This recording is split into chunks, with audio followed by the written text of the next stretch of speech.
Rain or Shine kontra Ginebra. And this will be a good matchup. Marami tayong matutunan from both coaches. Inumpisa ng Ginebra with Justin Brownlee hitting his outside shot. Pero bumawi ang Ross na ito talaga yung rule ni Mamu, yung maging fearless on drives. Kasi yung opening frame is all about Justin Brownlee. Mag-spread lang sila ng floor and letting him cook kontra kay Santillan. And it is a matchup nightmare. Kahit nagtatry yung Ross ng different defenders is hirap talaga if one-on-one coverage lang. Ito si Clarito, tapos yung help nag-hesitate kasi yung labas si RJ Abarientos. Kaya another 2 points para kay Brownlee.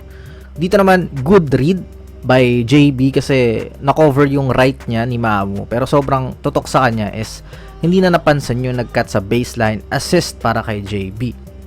Tsaka ito yung sinasabi ko sa inyo na meron kayong matututunan. Nawala yung pace ng Rain or Shine kahit pa yun pa rin yung game plan nila eh.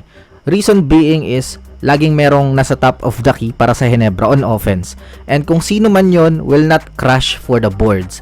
Instead, he will protect the transition. Kadalasan pa nga, 3 players na yung nagko-cover yung dalawang nasa wing. So, kaya hindi makabuelo yung Rain or Shine. Though kahit na-take away yung ganung game ng Ross, meron pa silang outside shooting and sakto yung pasok ni Anton Asistio. So, tingnan lang natin kung how long yung kanilang outside bombs. Pagka second quarter, pumasok rin yung mga 3-point shot ni Luis Villegas. Back to back for him. Kumbaga naging game of spotlight yung second period. May certain player na mag-explode for both teams. Tsaka pag nagagamit talaga si Ralph Koo sa Ginebra, good things happen eh. Sagutan sila ni Anton ng outside bombs, pero sa latter part ng first half, pumutok na si RJ Abarientos after shooting 1 out of 5. Grabe talaga yung confidence niya eh. For me, dapat kasama sa conversation ang best player of the conference si RJ. Consistent double-digit performer this conference and galit na galit si Coach Sheng sa defense nilang hindi nag-hard switch. RJ again para sa 3-point shot, 9-point lead para sa Ginebra sa first half. Sa third quarter, ine-emphasize na to ni Coach Sheng sa timeouts and for sure sa locker room, pero ganun pa rin yung binibigay ng Rain or Shine na space after ng mga simple PNR action ng Ginebra. Too much space para kay Brownlee, 3-point shot. Tapos ito, yung sinasabi nating Rain or Shine will live and die sa 3-point area kasi natatake away yung pace nila, puro mintes na yung 3-point attempts nila and sa kabilang banda, bad defense pa. Here, ma-high blood to ng todo si Coach Sheng. Yung hard switch nga na sinisigaw niya kanina pa, Chongson giving too much space kay RJ kahit pa mainit yung tao, 3-point shot na naman para sa Ginebra.